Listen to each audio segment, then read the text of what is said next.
Friends, आज मैं Okinawa rich plus की रिव्यू देने वाली हूँ। ओकिनावा रिच प्लस मैं अपने मॉम के लिए ख़रीदी थी 2021 फरवरी में।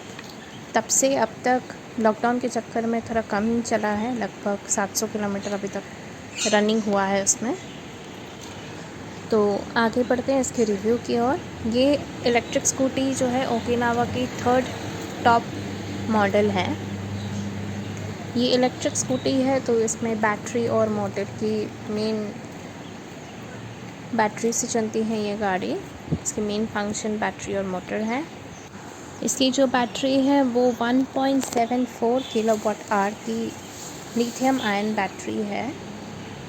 Means 1 kilowatt is equal to 1 unit expense, तो आपको 1.7 यूनिट का एक्सपेंस होगा अगर आप ये बैटरी को फुल चार्ज करेंगे। इसकी जो टॉप स्पीड है वो 50 किलोमीटर पर आवर की है और जो रेंज है कंपनी क्लेम्ड है 84 किलोमीटर पर चार्ज इको मोड में। इसमें 2 मोड्स हैं, eco and sports. Eco mode में आप 30 किलोमीटर पर आवर की स्पीड तक मैक्सिमम चला सकते हैं। उसमें आपको रेंज मिलेगी कंपनी क्लेम्ड 84, बट मेरे पर्सनल एक्सपीरियंस के हिसाब से इको मोड में अगर आप चलाते हैं तो 60 किलोमीटर पर चार्ज मैक्सिमम रेंज है और स्पोर्ट्स मोड में थोड़ा कम है क्योंकि उसमें स्पीड ज़्यादा होती है।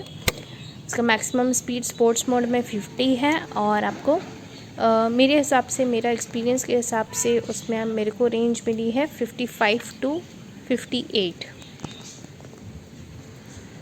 उसमें बटन्स दी हुई हैं 2 मोड्स को स्विच करने के लिए, ई एंड एस। ई मतलब इको, एस मतलब स्पोर्ट्स।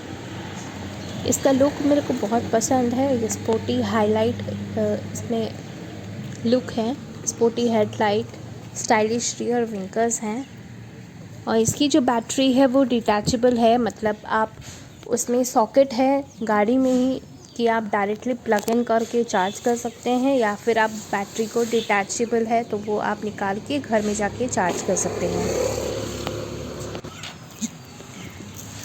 ये स्कूटी 2 कलर्स में आती है, एक मिडनाइट ब्लू जो मेरी स्कूटी की कलर है और दूसरी है grey colour, lucent orange magna grey.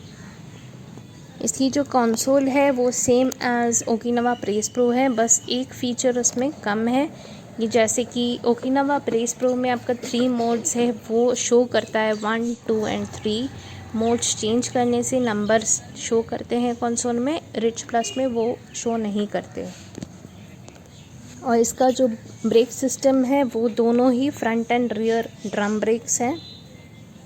Peak power इसका 1700 वाट है। बैटरी एंड मोटर की वारंटी 3 इयर्स। फरवरी के मंथ में मैंने ये स्कूटी ली थी तो इसकी प्राइस उड़ीसा के हिसाब से, मैंने उड़ीसा में ख़रीदी थी ये गाड़ी, तो उड़ीसा के हिसाब से ऑन रोड मेरी पड़ी 84,000। अभी करेंटली गवर्नमेंट ने फेम टू सब्सिडी बढ़ा दी है, तो अभी फेम टू सब्सिडी पे आपको थोड़ा कॉस्ट कम हो सकता है। पहले के हिसाब से सब्सिडी आपको 10,000 रुपीज़ की मिलती थी, अभी 15,000 सब्सिडी मिलती है, तो आप उस हिसाब से अपने ऑन रोड प्राइस आप कैलकुलेट कर सकते हैं। Best feature about this scooty, इसमें आपको बूट स्पेस मिल जाती है क्योंकि इसकी बैटरी जो है थोड़ी छोटी है in compare to Okinawa praise pro. तो इसमें आपको बूट स्पेस मिलती है जिसमें आपका हाफ हेलमेट आराम से फिट हो सकता है। प्लस आपको फुट एरिया जो है आपका सामने में, उसमें भी आपको कैरी करने के लिए हुक्स दी गई हैं।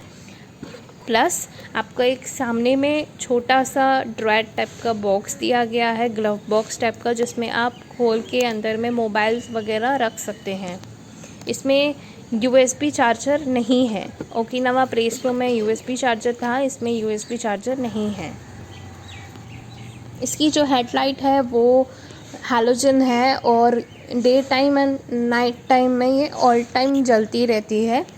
इसकी जो कनेक्शन है वो गवर्नमेंट की तरफ से ऑर्डर आई है कि ये कनेक्शन ना खोला जाए, ये ऑल टाइम जलते रहने चाहिए।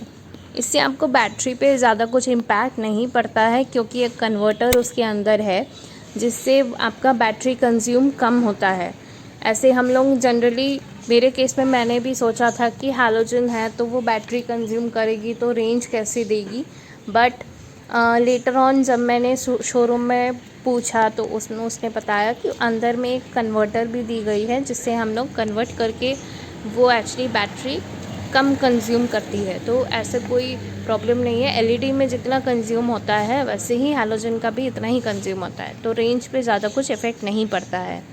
एंड जैसे मैंने बताया था, इसमें जो फुट रेस्ट है पीछे में वो ओकिनावा प्रेस प्रो की तरह ही है, जिसमें थोड़ा सा छोटा जगह है पैर रखने के लिए। इट्स नॉट दैट कंफर्टेबल मेरे हिसाब से, आप अपने हिसाब से आप अपना देख सकते हैं। तो मैंने यहाँ पे गार्ड लगवाया है, गार्ड लगा के इस पर फुट रेस्ट ईजीली हो सकता है। साइड फुट रेस्ट एक तो दिया है और दूसरे साइड में भी मैंने गार्ड के साथ एक फुट रेस्ट अटैच करवा दिया है ताकि पैर रखने में भी इजी हो। एंड डबल राइडिंग में कोई दिक्कत नहीं आती है। डबल राइडिंग में यूजुअली थोड़ा सा रेंज डिफ़र करता है। फॉर एग्ज़ाम्पल जैसे कि अगर सिंगल राइड पे हम लोग जाते हैं तो 1-2 किलोमीटर एक्स्ट्रा मिल जाता है अगर हम लोग अगर in compare to double riding.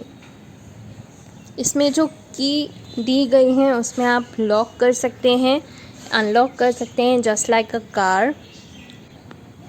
और इसकी जो सीट है वो बहुत ही कंफर्टेबल है, ऐसा कोई दिक्कत नहीं है। लॉन्ग रन में मतलब अगर एक स्ट्रेच में आप चलाते हैं तो ऐसा कोई दिक्कत नहीं आती है बैठने में। There is no issue in it. Overall small town cities और स्मॉल रेंज के हिसाब से कोई एजेड अगर चलाते हैं या कोई यूँ से टीनेजर्स जो ट्यूशन वगैरह जाते हैं उनों के लिए स्कूटी सबसे बेस्ट है, क्योंकि मेरे हिसाब से अगर ज़्यादा स्पीड का भी नहीं है, it's normal 50 kilometres per hour की स्पीड मैक्सिमम स्पीड है और रेंज भी ठीक ठाक है। सो ये सिटी राइड्स के लिए सबसे बेस्ट ऑप्शन है। आज के लिए इतना ही। अगर आपको ये वीडियो पसंद आए तो ज़रूर लाइक कीजिए, शेयर कीजिए, कमेंट कीजिए और मेरे चैनल को ज़रूर सब्सक्राइब करें। और मैंने बाकी के जो भी रिव्यूज़ मैंने डाले हुए हैं ओकिनावा प्रेस प्रो पे, उसकी जो लिंक है वो सब डिस्क्रिप्शन बॉक्स पे दी गई हैं, आप चाहें तो उसको भी देख सकते हैं। धन्यवाद।